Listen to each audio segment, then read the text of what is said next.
Assalamualaikum warahmatullahi wabarakatuh. Saya Siti Maharani Lalio dari kelas 10-6 akan mempresentasikan LKPD 5 tentang jalur rempah. Pertama, jenis rempah.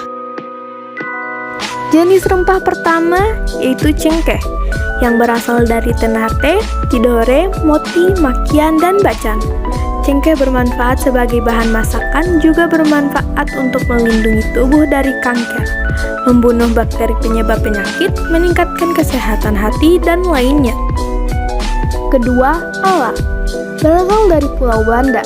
Selain sebagai bahan masakan, pala bermanfaat meningkatkan kesehatan otak, mengatasi masalah pencernaan, menjaga kesehatan mulut, menghilangkan masuk angin, menghilangkan insomnia. Ketiga, kayu manis. Berasal dari Sumatera. Selain sebagai bahan masak, kayu manis bermanfaat dapat meningkatkan daya tahan tubuh, mengurangi kram saat menstruasi, membantu menurunkan berat badan, dapat mengurangi inflamasi, juga mengurangi efek penyakit Parkinson, menurunkan kadar gula darah, dan lainnya. Yang keempat, kunyit. Berasal dari Jawa. Selain sebagai bahan masak, kunyit dianggap mampu menurunkan risiko terjadinya kerusakan sel di dalam tubuh sekaligus mencegah terjadinya mutasi sel menjadi kanker. Kelima, lengkuas. Berasal dari Jawa Timur, Jawa Tengah, dan Jawa Barat. Selain sebagai bumbu, manfaat lengkuas untuk kesehatan digunakan dalam pengobatan artritis reumatoid, peradangan, batuk, bronkitis, asma, cegukan, obesitas, diabetes, dan demam. Keenam, lada. Berasal dari Sumatera. Selain sebagai bahan masak, lada berguna pencegahan kanker dan pereda diare. Sebagai rempah dalam bahan makanan untuk menambah cita rasa, dapat menjaga kekebalan tubuh, menurunkan kolesterol, dan lainnya. Dan jenis rempah terakhir adalah kemiri. Berasal dari Provinsi Nusa Tenggara Timur, khususnya Pulau Flores, Pulau Adonara, Pulau Solor, dan Pulau Lembata. Selain sebagai bahan masak, kemiri bisa meningkatkan kadar kolesterol baik dan menurunkan kolesterol jahat, baik bagi pencernaan, mengatasi eksim, mengatasi rambut garing, dan lainnya. Kedua, pernyataan.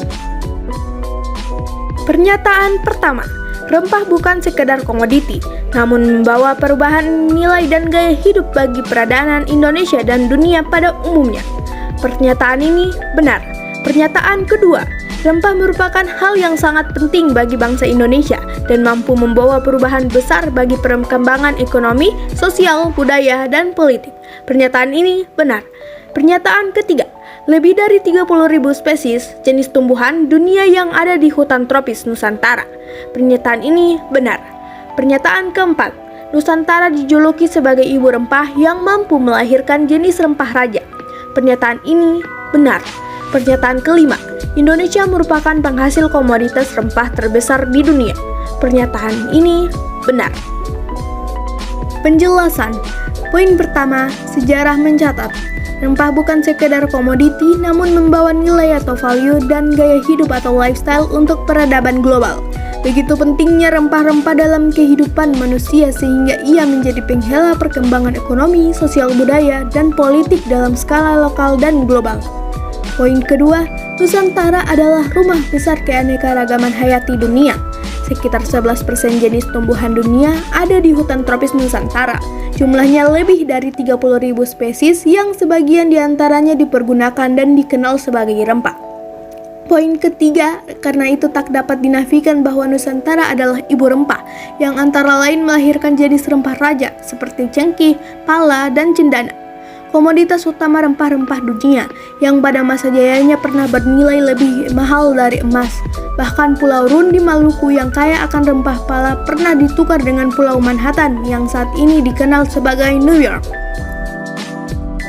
Ketiga, fakta pendukung. 5 fakta pendukung bahwa jalur rempah Nusantara merupakan jalur perdagangan antara Indonesia dengan bangsa luar yang mampu mengubah peradaban global bangsa Indonesia dan dunia sejak abad ke-13. Yang pertama, para pedagang Tionghoa hingga abad ke-13 Masehi menjadi kunci penyalur niaga rempah-rempah dari Maluku sebagai pusatnya. Yang kedua, cengkih dan kadang-kadang pala dan bunga pala disebut di dalam catatan perdagangan di Kairo dan Alexandria sejak abad ke-10, tapi semuanya itu sangat jarang dan mahal di Eropa hingga akhir abad ke-14. Yang ketiga, sejak abad 15 Masehi, bangsa-bangsa Eropa mulai tergerak mencari wilayah kepulauan penghasil rempah-rempah hingga kemudian mencapai wilayah Nusantara. Yang keempat, dalam usaha mencari rempah-rempah itu, mereka berinteraksi dan berkompetisi dengan berbagai bangsa di dunia dalam suatu jaringan perdagangan global. Pada abad ini, lahir sistem pelayaran modern yang dipicu oleh persaingan menemukan rempah yang masyhur di Eropa meski belum diketahui persis dari mana asalnya. Yang kelima, sejumlah catatan para pelaut dunia yang sempat singgah di Nusantara memberi kesaksian wanginya aroma rempah Nusantara di tengah kegiatan perdagangannya di dunia yang tercipta di wilayah Nusantara.